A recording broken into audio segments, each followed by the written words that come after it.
A growing scandal involving Prince Harry and his last remaining genuine charity project, the Invictus Games. But is it really a charity project at all? Australia has done a U-turn. They had previously cut funding for the Invictus Games, but now veteran Backlash has forced them to bring it back. Harry's heartbreak as the showbiz elite dump the Sussexes. The wounded veterans reportedly covered their own flights, paid for their own hotel rooms, and even handled the cost of their equipment themselves. Meanwhile, the big names appearing on stage were reportedly surrounded by luxury perks, private transportation, and high-end five-star accommodations. And that's before getting into a figure that some reports claim was kept out of the public spotlight. Once you hear the full story, it's easier to see why so many people are now asking tough questions. The controversy begins with a petition that has reportedly been gaining serious attention. Its message is direct and impossible to miss. Remove Prince Harry from the Invictus Games. I think that will be the beginning of the end for Meghan as a public figure, because this is a man that she's abandoned. Just awful. It will be shame on you, Meghan. Supporters of the petition are not criticizing the veterans involved. In fact, they say they're speaking up on behalf of them and defending the people the organization was created to support. That's a major reason why this debate has become so intense. At the same time, reports citing a source said to be connected to Invictus claim the royal family has allegedly reached a decision regarding the upcoming Birmingham launch next month. Invictus Games for Wounded Warriors, which sounds like the Wounded Warrior Games. And people think, oh, this must be great. And a lot of people are unclear how to read a tax return or to check stats. And so I think it was just very easy to say, oh, the Invictus Games, it's great. It does all this. And then, you start looking into it and you're like, hey, what the heck is going on here? Those 535 competitors had to pay their own way. They had to pay their own housing for the games. They had to pay for their own equipment. According to those reports, no senior royals are expected to attend. Not King Charles, not Prince William, and not Princess Catherine. The $63 million Invictus Games spend into the mainstream. The charity project that has often been promoted as Prince Harry's biggest success story, and one that many people saw as a genuinely positive achievement, is now facing growing scrutiny from several directions. What was once viewed as a source of praise is now becoming the subject of intense debate and difficult questions. So, what's behind all the concern? Critics point to the financial reports, arguing that the numbers raise far more questions than many expected. They believe a closer look at the figures reveals details that deserve additional attention. Some of the key lines from Paula's brand new and really jaw-dropping reporting this week. And of course, she's being very careful because we know how litigious Prince Harry can be, but this is really extraordinary stuff. So Paula reports, the most recent games held in Vancouver and Whistler in February 2025 brought together 543 wounded military veterans from 23 countries. The total cost 63.2 million Canadian, or approximately $118,352 per competitor. The most recent Invictus Games in Vancouver and Whistler reportedly brought together 543 wounded and recovering service members from 23 different countries, creating a major international event. On the surface, the mission is powerful, and the idea is inspiring. But public attention quickly turned to the reported price tag of $63.2 million. Based on those figures, that comes out to roughly $118,000 per competitor. I sense a cover-up. The Invictus Games Foundation, the British charity at the centre of the operation, recently filed its 2024 annual accounts with the UK Charity Commission after a 2-year grace period. The numbers, Paula reports, raised red flags. In 2024, the foundation cut its direct grants to veteran organisations by 63%. From £534,973 to just £200,328. The same year, that foundation income rose 41% A new six-figure executive role was added, and cash reserves grew to 2.3 million. Critics have compared that number to other programs, including the Warrior Games in the United States, which also supports wounded service members through competition, and reportedly operates on about $2 million per year. In Germany, a similar competition was reportedly organized for around $200,000 and involved roughly half as many participants. Now, of course, Tom Bauer in his recent book Betrayal alleged that Invictus funds were directed towards private jets, five-star hotels, and transportation for Harry and Meghan. Because of that comparison, many people have started asking what they see as the obvious question. If the overall mission is similar, why are the costs being reported as so dramatically different? That's where the controversy really starts to gain momentum. Reports indicate that public funding played a major role in supporting the event. I don't think a lot of veterans actually are devastated. The reality is, if you go deeper into Invictus, a lot of veterans are actually more upset, asking where all the money actually goes to. According to those reports, approximately $15 million came from the Canadian federal government, while another $15 million was reportedly provided by the province of British Columbia. However, some critics argue that the funding arrangement has raised additional questions. They point to reports claiming that the money did not go directly to the games themselves. Instead, it was reportedly funneled through a separate corporation, which then paid a licensing fee to the British charity that owns the Invictus name. The foundation publicly claims that 92% of every pound spent goes towards charitable activities, a figure that technically falls within UK Charity Commission guidelines. But the term charitable activities includes the cost of running the games themselves, not direct grants or services to veterans. What caught attention was that the reported amount of that fee was allegedly redacted from public records. Once observers noticed that missing figure, many began digging deeper into the available documents. According to critics, that closer examination led to even more questions about how funds were handled and reported. The foundation's highest paid staff earned between £120,000 and £130,000 above typical UK charity sector norms. Other interesting things of note: legal fees jumped from £45,000 to £155,000 with no explanation given. Deferred income ballooned fourfold from £431,000 to £1.799 million. An American for-profit company called June's LLC, with no description of purpose, received nearly £30,000 in 2023 and nothing in 2024.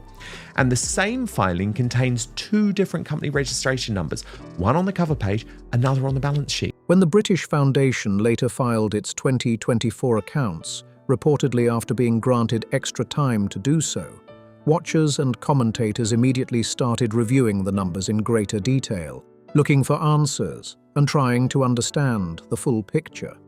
Reports claim that direct grants provided to veterans' organisations dropped by approximately 63%, falling from more than £500,000 to around £200,000 in just 1 year.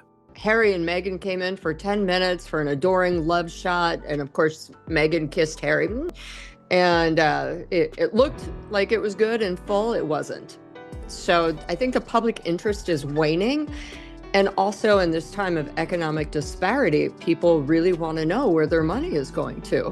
And there are lots of other places that actually support veterans, may give them prosthetics if they need, may build a wheelchair ramp at their home, which is necessary, may do things that really help people as opposed to helping Harry's. That reported decline has become a major talking point among critics who are closely examining the organisation's finances.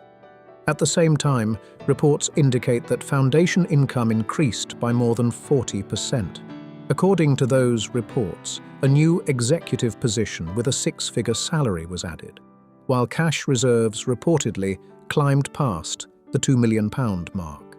And how they're playing with the veteran money, because they're getting a lot of funding from countries and places to get this, what would typically be veteran support income, that then goes to putting on the Invictus Games. Now, again, I'm not trying to be, belittling what the Invictus Games is trying to do, but I am asking the question of, is it really the best use of veteran funding? Why can't Harry get his own funding? Why is he relying on all these countries to do it for him? Those figures have sparked growing debate, with critics calling for greater transparency about where funds are being allocated and how resources are being managed. Take a close look at those numbers.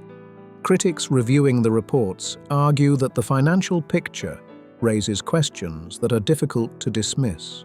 They say the contrast between different areas of spending stands out immediately. Oh, the Invictus Games, it's great. It does all this. And then, you start looking into it and you're like, hey, what the heck is going on here? Those 535 competitors had to pay their own way. They had to pay their own housing for the games. They had to pay for their own equipment.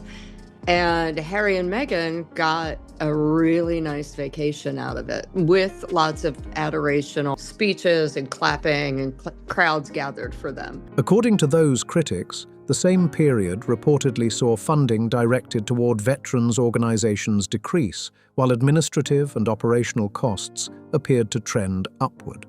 That contrast continues to attract attention and fuel discussion. And the scrutiny doesn't end there. Tom Bauer pointed out in his book, during an absurd wheelchair basketball game, one team didn't even need wheelchairs, while the other team did. It was America versus Nigeria. Nigeria needed the wheelchairs, and after the game, the Americans all stood up, got out of their wheelchairs, and walked off. It's absurd.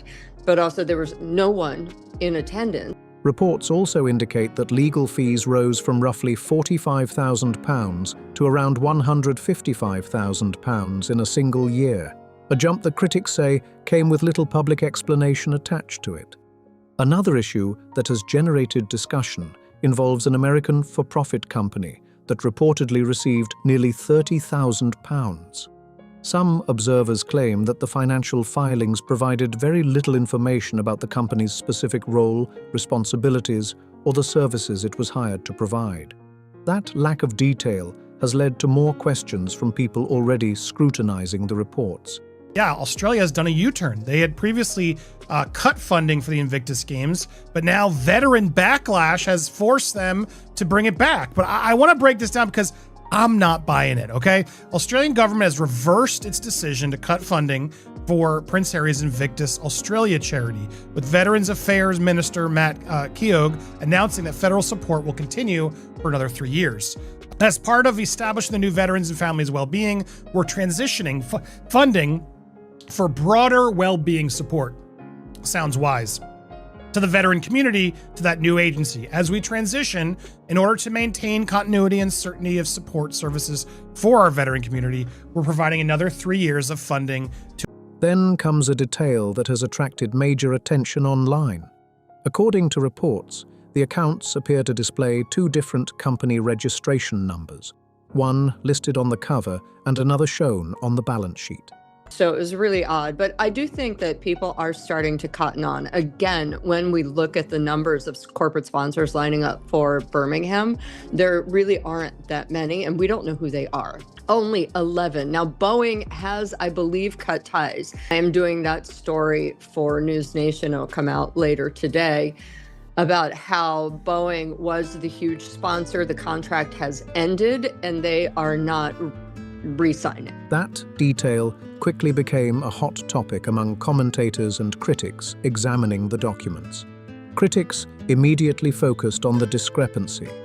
They questioned how an organization connected to such a high-profile cause could reportedly have confusion surrounding something as basic as a registration number.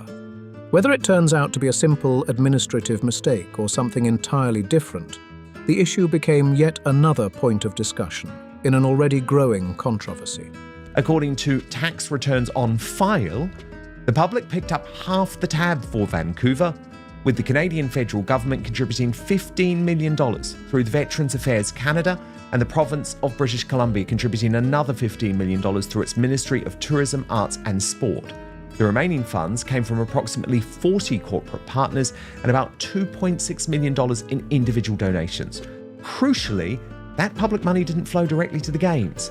It was routed through the Vancouver Whistler Games Corporation, which then paid a licensing fee to the Invictus Games Foundation, the British charity that owns and licenses the games brand. The amount of that licensing fee was oddly redacted. Meanwhile, the foundation has reportedly stated that 92% of every pound goes toward charitable activities. On the surface, that sounds like a strong figure. However, critics argue that the term charitable activities can include a wide variety of costs, such as event management, venue rentals, travel expenses, accommodations, staffing, and production-related spending. Us, here in the UK, us taxpayer fools, are committing funds to this. I can't believe this. Paula reports the next Invictus Games are scheduled for Birmingham in 2027. The UK government has committed up to £26 million in public funds, despite the city effectively declaring bankruptcy in 2023. It only exited that status in February of this year. With roughly 15 months to go, Birmingham has just 11 unnamed sponsors, contributing an estimated £4 million combined. Vancouver, by contrast, had Boeing and Atco as co-presenting sponsors and over 44 corporate partners. So basically, the British taxpayers are footing the bill because no corporates in the United Kingdom want to be involved with Prince Harry, as Dr. Sophie Chandler of Centre Bali had previously made clear to him. Paula goes on. Meanwhile, as I reported last month, the organisation is in a bit of disarray, and qualified candidates were refusing job offers with the Birmingham organising team after learning it was Invictus, citing the organisation's reputation. Critics say there is an important difference between funding the operation of the Games and providing direct support to veterans who may need specialised equipment, accessibility upgrades, rehabilitation resources, or other forms of assistance. That distinction remains at the centre of much of the ongoing debate. Prince Harry's, yes, I got to be careful with the keywords. He's been under fire because of his African Parks charity, which, again, people have asked him to step down because of the rangers that are working the nonprofit organization in African parks have been accused of, SA and terrible things, torture in the Republic of the Congo. The indigenous rights charity Survival International alleged this week that wrongdoing by the parks was ongoing in the country and called on Prince Harry to resign as a member of the organization's board of directors. African Parks handles the long-term management of 24 protected natural areas in 13 of African countries in partnership with local governments. And the group was accused back in January 2024, which we reported on here, of funding these rangers who had committed human rights abuse, including... For many observers, this is where the debate becomes even more intense, because the focus shifts away from budgets and financial reports and moves directly to the competitors themselves. That's the part of the story that has generated some of the strongest reactions.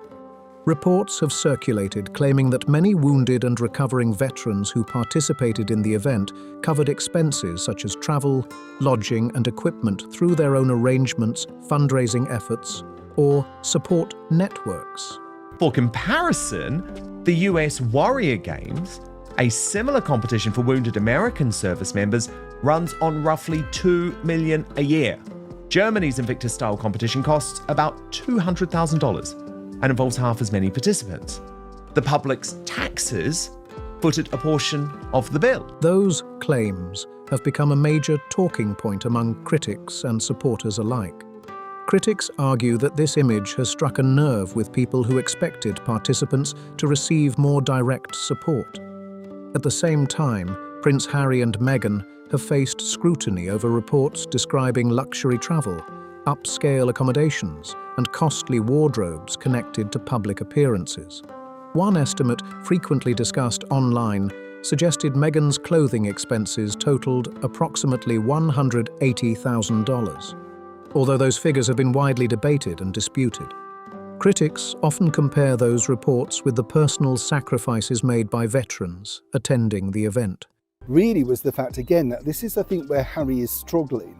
I think he felt that his presence just turning up, and this has been the problem almost now with Invictus for the last few years, that, you know, Markle turning up in Canada, rushing in at the last minute saying, oh, you know, I've been busy doing packed lunches. It's just focus about them. You know, I think people are fed up with the way that it's looking in Invictus, and I know this talking to some senior people there, you know, they're just thinking, well, where has this gone? Reflecting that frustration, one supporter said, People donate for the men and women who sacrificed for their country, not for someone's designer wardrobe and room service. That sentiment has helped keep attention focused on the petition and the broader controversy surrounding the Games. Then there's another story that frequently resurfaces whenever discussions about the Games heat up. In Tom Bower's book, a wheelchair basketball match between the United States and Nigeria is described in a way that sparked strong reactions and plenty of debate. According to that account, some American players reportedly stood up and walked away after the game had ended. Supporters were quick to point out that not every injury or medical condition is visible. What I think with the Santa Bali thing, clearly Harry is tone deaf or too frightened to tell his wife that, look, you are the problem. We need to step back. This has now just become a celebrity thing rather than looking at the true cause, which is to celebrate, honour and really, sort of inspire the veterans. I love them. I think I'm not just saying that, I genuinely think, wow, when you're fed up, if you watch some of those poor people, and I don't mean poor in a nasty way, but what they've gone through, and they get up, you think, get on with it. If they can do it, you can. These people are inspirational. All the men and women of Invictus and all those services who've gone through terrible things, you truly are. Of course, it's been hijacked. They stress that psychological trauma, long-term health challenges, and other service-related conditions are real and deserve the same recognition and respect as visible injuries. At the same time, some critics continue raising questions about classification systems and how competitions are organized to maintain fairness for all participants. It's the kind of story that tends to stay in people's minds long after they've heard it. Because of that, it continues to be referenced whenever broader conversations about the Games emerge. Then there are the reports regarding attendance numbers. Some critics have claimed that certain events appeared to attract smaller crowds than expected, with volunteers reportedly outnumbering spectators by a noticeable margin. Others have questioned whether television coverage, camera positioning, or venue layouts may have created a different impression for viewers watching from home. According to several accounts, Prince Harry and Meghan's appearances at some events were also relatively brief. Critics describe moments that reportedly involved a short greeting, a quick wave, a photo opportunity, and then a departure shortly afterward, adding another layer to the ongoing discussion surrounding the event. Whether that criticism is fair or not, it has become another issue that keeps the conversation going and the debate firmly in the spotlight. Meghan and Harry, as you know, put out this thing earlier this year, basically saying they'd like His Majesty the King, the Royals, etc., Invictus, Birmingham. And recently they put out something about some sponsor and all of that, because it's flagging, let's be honest. Invictus, Birmingham, I wish them all the best, I genuinely do, but this country right now, we're just running out of money at the rate of knots. And it's all down to the government, whichever way you want to say it, it's down to bad spending and bad chancellorship, which is Rachel Reeves. Questions surrounding the Games have continued to surface, and many observers believe the discussion is far from over. But if you think the controversy ends with veterans, supporters, and event operations, the next chapter takes the story in a very different direction. This time, attention reportedly shifts toward government funding and decisions that some commentators have described as uncomfortable and difficult to explain. Australia has long been viewed as one of the strongest backers of the Invictus Games. That's why reports claiming government support was temporarily withdrawn attracted so much attention and triggered fresh debate. The timing reportedly made the situation even more dramatic. According to reports, it happened while Prince Harry and Meghan were actively promoting the Games and encouraging public enthusiasm and support for the project. From the outside, critics say the optics were hard to ignore. You're trying to build momentum, encourage people to rally behind the cause, and then reports emerge suggesting that one of the event's most significant supporters is stepping back. That development only added more intrigue to an already heated discussion. That's the kind of headline that can instantly grab attention and spark fresh controversy. The failure of As Ever is simply impossible to ignore, and more people are picking up on this. Because Meghan Markle made such a fuss about her business, because she had to go endlessly on and prattle on about how great As Ever was doing, how it sold out its first couple of launches, of course that brings a lot of attention to the brand. And as the brand continues to flatline, it's bringing a lot of attention to that as well. And Jack Royston of Newsweek has revealed something rather interesting. However, I feel like he's missing sort of the bigger issue, because he sees a somewhat causation between the decline in Meghan Markle's popularity and the decline in website traffic and likely sales to her brand. But I actually think her popularity probably doesn't have a huge impact on what's happening with As Ever. It has more to do with simply bad business practice. While some Australian observers have noted that support was later reinstated and funding reportedly returned, critics continue focusing on the original decision that led to the pause. Their argument is straightforward. If officials were willing to temporarily step back from supporting the project, what concerns may have influenced that decision in the first place? That's the question many critics keep raising whenever the topic comes up. After all, governments typically do not make funding decisions lightly, especially when programs connected to veterans and service members are involved. Because of that, the discussion quickly expanded beyond public image concerns and moved into bigger questions about value, accountability, oversight, and long-term sustainability. According to critics, those same concerns may also help explain why increased attention has been placed on corporate sponsors. One example frequently mentioned is Boeing. The aerospace company was reportedly a major presenting sponsor for the Vancouver Games. Reports indicate that when its sponsorship agreement concluded, the company chose not to renew it, a development that quickly became another subject of debate among observers and commentators. That decision immediately caught the attention of critics and online commentators. Large corporate sponsors regularly review partnerships, and companies can choose not to renew agreements for many different reasons. Even so, the move quickly became another talking point in the growing debate surrounding the Games. Critics argue that when major sponsors step away, it naturally raises questions about confidence, long-term planning, and future financial support. Supporters, on the other hand, point out that sponsorship changes happen all the time and do not automatically signal a deeper problem. Still, the speculation hasn't gone away. As more people began examining funding, sponsorships, and financial reports, the conversation grew far beyond the competition itself. What started as questions about costs gradually expanded into a wider discussion about transparency, priorities, and how resources are being allocated.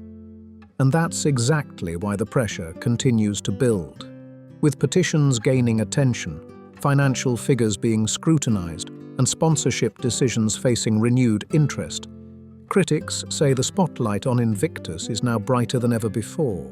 So take a look at where things stand right now.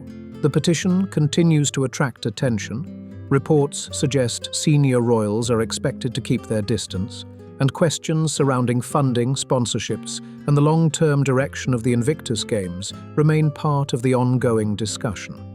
Critics argue that the one move that could dramatically shift the conversation may also be the most difficult decision for those involved to consider. No matter what happens next, Prince Harry is still widely expected to be front and center at the Birmingham launch. According to many observers, not attending simply doesn't seem like a realistic option. But for many people following the story, the bigger question goes beyond whether Harry shows up. The real focus is what kind of future awaits the Games when that moment arrives, and whether the growing debate will fade or continue to intensify. One thing is certain: the scrutiny isn't disappearing anytime soon. As new reports emerge and more questions are asked, all eyes will remain on what happens next. What do you think about the controversy surrounding the Invictus Games? Drop your thoughts in the comments below. If you enjoyed this video, make sure to like, subscribe, and share so you don't miss future updates. And don't forget to subscribe to Crown Spill for new videos every single day.